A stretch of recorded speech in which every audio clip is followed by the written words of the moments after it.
Today, I want to talk to you about what it's like to grow a YouTube channel, to get to your first 1,000 subscribers. I was able to do that in just over 3 months.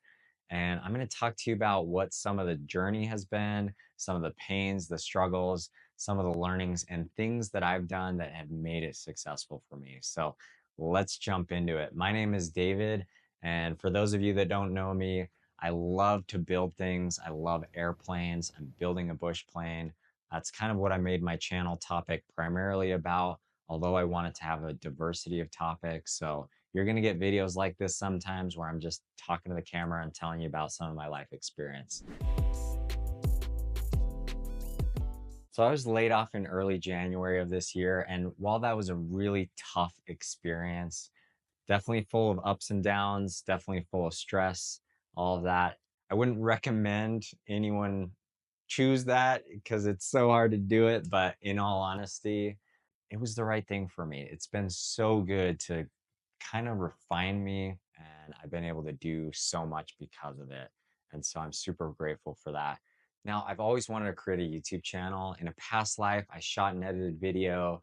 Most of my time is behind the camera, some of it in front of the camera, but I always made excuses for why I couldn't do it. Oh, I'm too busy. I don't have the time to go out and create all the videos. Or I thought, oh, I need to go create 6 or 8 videos to get started. That way it can kind of go viral. Well, all of that was flawed thinking. And I'm so grateful that I've been pushed into the opportunity to start this channel. So earlier this year, it was about February, March, I was starting a business on Etsy. I have a CNC machine, and so I was cutting out parts, figuring all of that out.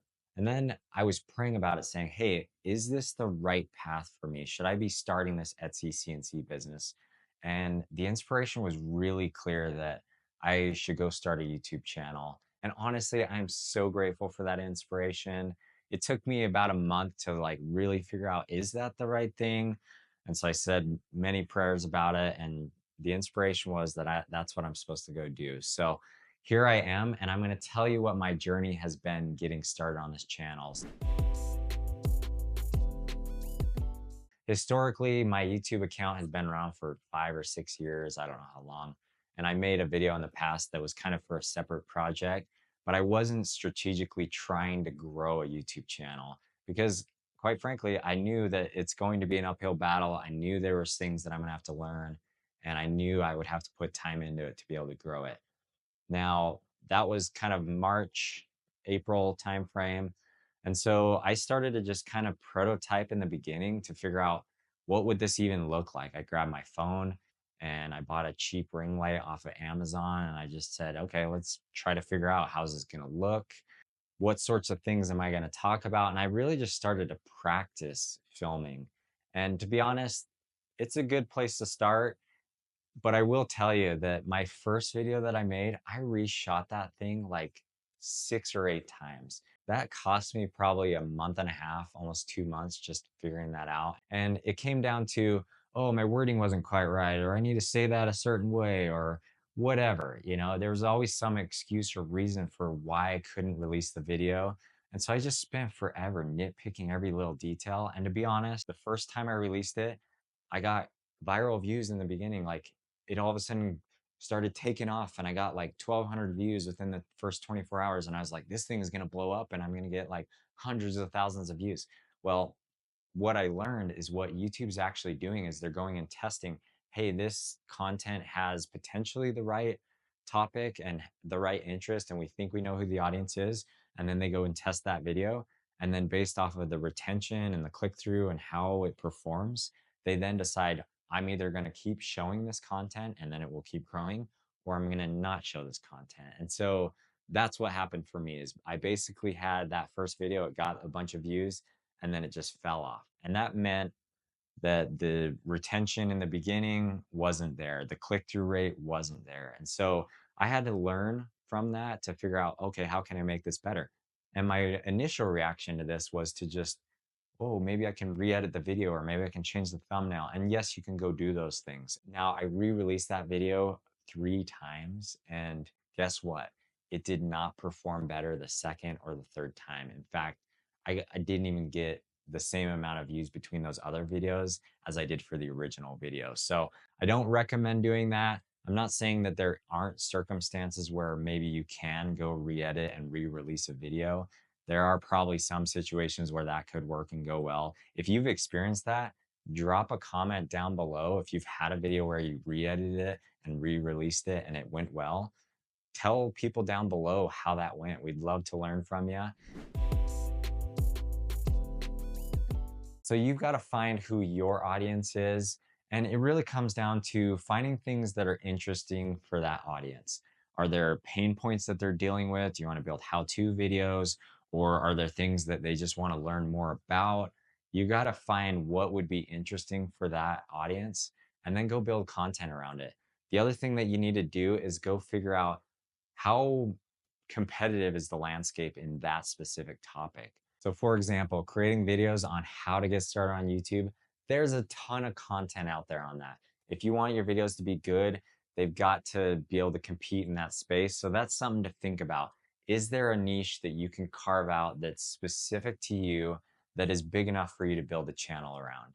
That's what you've got to think about in the beginning. Now, there is one creator that I followed that has really leveled me up and helped me figure out how to think about this. His name is Dan Coe. You can find him on YouTube. I recommend checking out his content. He's got a whole thing about your niche is you. It's you, what it's your interests, it's your skills, it's your hobbies, it's all of you. You are a niche of one, right? And that has changed the way I think about this so much. And that's what I've done. So I found my niche. I love to design and build stuff. I love building airplanes. I'm into experimental aircraft, which is backcountry bush planes and flying off out in the wild and landing on the dirt strip and all of that, which is not for everyone. I totally get it, but that's what I'm interested in. And then once I figured that out and started to release content within that space, I've been able to start to grow videos. And every time I release a video, I'm able to get thousands of views on each video up front. It has helped me to gain my subscribers. And it has come down to 4 or 5 of my videos have basically been 95% of all my subscribers have come from that specific niche audience. And so that's telling me, okay, I need to continue to build content around that. At the end of the day, when you're building a YouTube channel, what you're really building is a community. You're connecting with an audience of people that share similar interests, similar mindset, have maybe that specific problem or challenge that you're dealing with, and that resonates with people. This one's a little bit of a wild card because this video could apply to any niche, quite frankly. And so it'll be interesting to see what this looks like as I go out and create new content in different niches and to kind of cross pollinate and blend that a little bit. My channel, I want it to be my interest. And so you're not always going to get the build videos. While that will primarily be my focus, you're also going to get videos like this with just life help, how to, things that are important to me. Do me a huge favor. I'm super curious to know how this goes. At the time of recording, I have just over 1,000 subscribers. So drop a comment down below noting how many subscribers I have at the time at which you watch this video. It'll be interesting to see how that grows over time in the comments. All right, so if you're feeling stuck or you're not quite sure, just get out there and do. I promise, as you don't overthink your videos, you just get the content out there, you're gonna learn and you're gonna grow and you're gonna be able to accomplish the goals you want. And know that it's a journey. Just because I'm at 1,000 subscribers now doesn't mean I'm monetized yet. You still have to get your watch hours up. That's the other critical component here, is getting more watch time. And so it's super important to get some content out there that is interesting enough to get the views on it. So longer form content absolutely helps with that. Don't worry about it if your first videos only get a couple hundred views or even 5 views.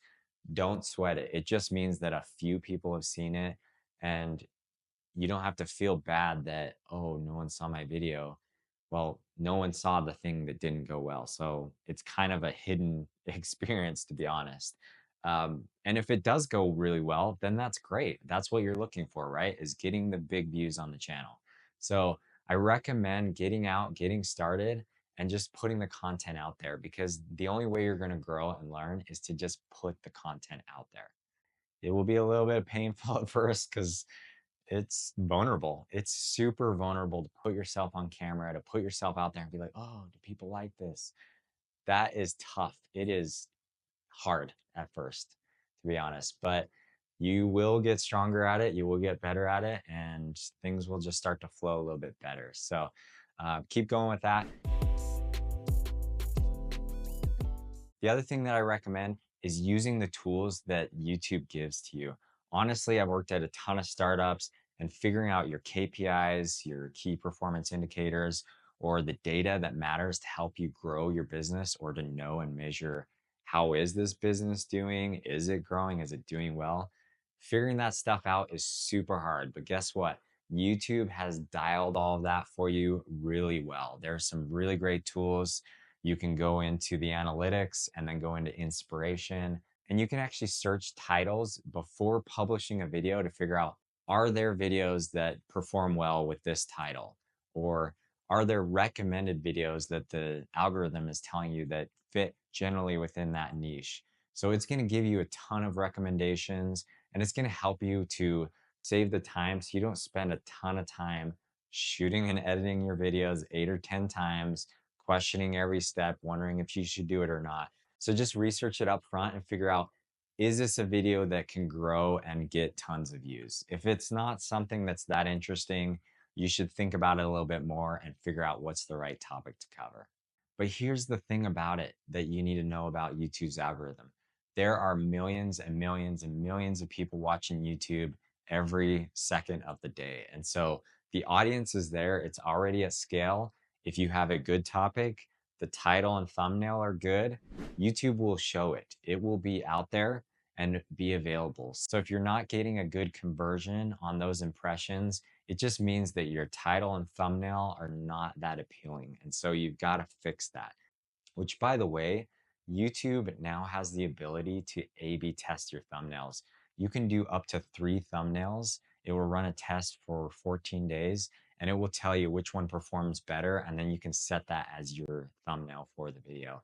You should be using this on every single video, because if you're just throwing in one thumbnail, maybe you get it right and maybe it will perform better. But I've had some thumbnails where it's like 20% better performance out of one thumbnail versus the other. And they were just minor tweaks between the two. And it's like, oh, I had no idea that those few little tweaks would make that big of a difference on whether people click on it or not. So use the tools that are at your disposal to figure this out. So what you want to look at is impressions. This measures how many times that video has been put out there to be clicked on.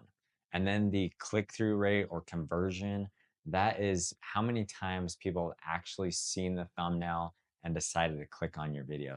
You could have a really good video and have a really bad thumbnail and title, and it won't perform super well. That's step number one with the channel. Step number two is, once you've got the video going, you can then look at and measure, how is the retention on this video. They have this under the engagement tab, and you can see at what point do people drop off during the video. So you can figure out, are people actually even interested in this topic? Now, at first, you're not going to be very good at this, and you're going to have to figure out, how can I make my content interesting?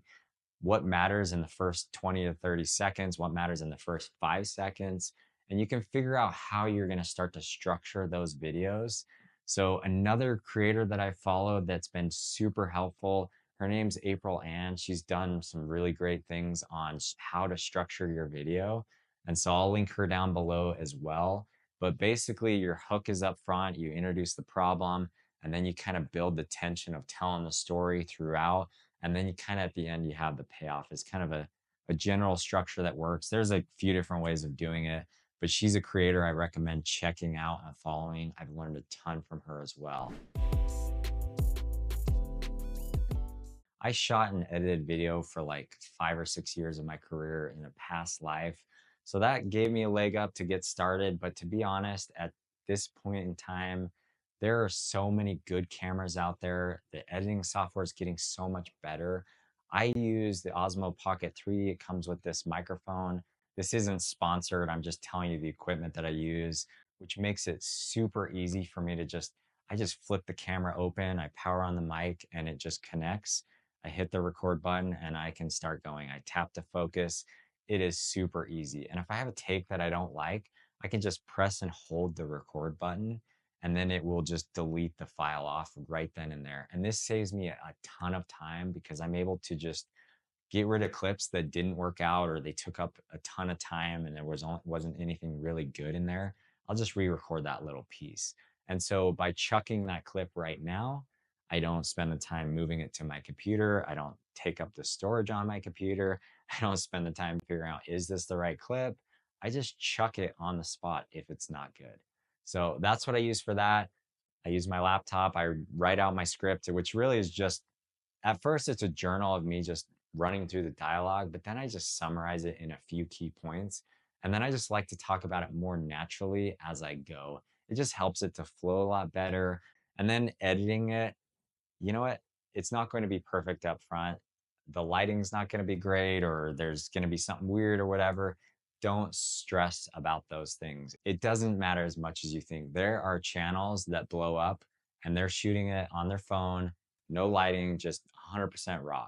So just move forward and just do the best you can with it. This looks a lot better than my earlier videos. And I spent a lot of time figuring out lighting and all that stuff. And to be honest, I like this more natural look anyway.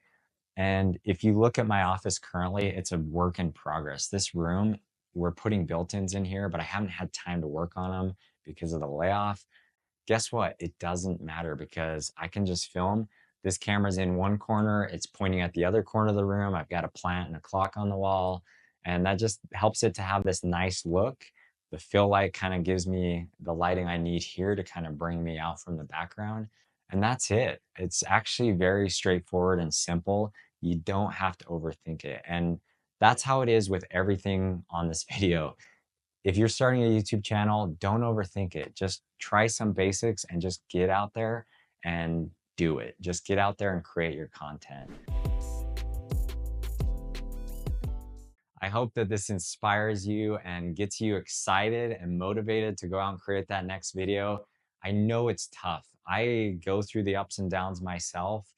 Yesterday or the day before, I'm like, oh man, how can I do this? How can I get that next video out there? It's tough. It's hard, but you've got to just keep grinding. You got to keep putting yourself out there and just keep going. I promise as you do that, you will grow and you will learn and you'll figure out the things that will help you to be successful. And ultimately, I give credit to God on this one because He inspired me to start this channel, to go out and create this, and to be able to go build this content and to be able to go build the channel. And so I'm super grateful for that. And I hope that you can find inspiration in this. I hope that if you feel stuck, that you know that you can do this. And if you have other tips or tricks or things that have helped you on this journey, leave a comment down below so that people can learn from you. That's really what this community is about, is just getting out and helping each other and just figuring out how to grow in this digital world and figuring out how to find your place. So that's all I've got for you on this one today. So yeah, go create your videos. If you haven't already, please subscribe and like this video. Those things help the algorithm. If you're interested in my other content, you can find that right here. So let's get out and let's build this.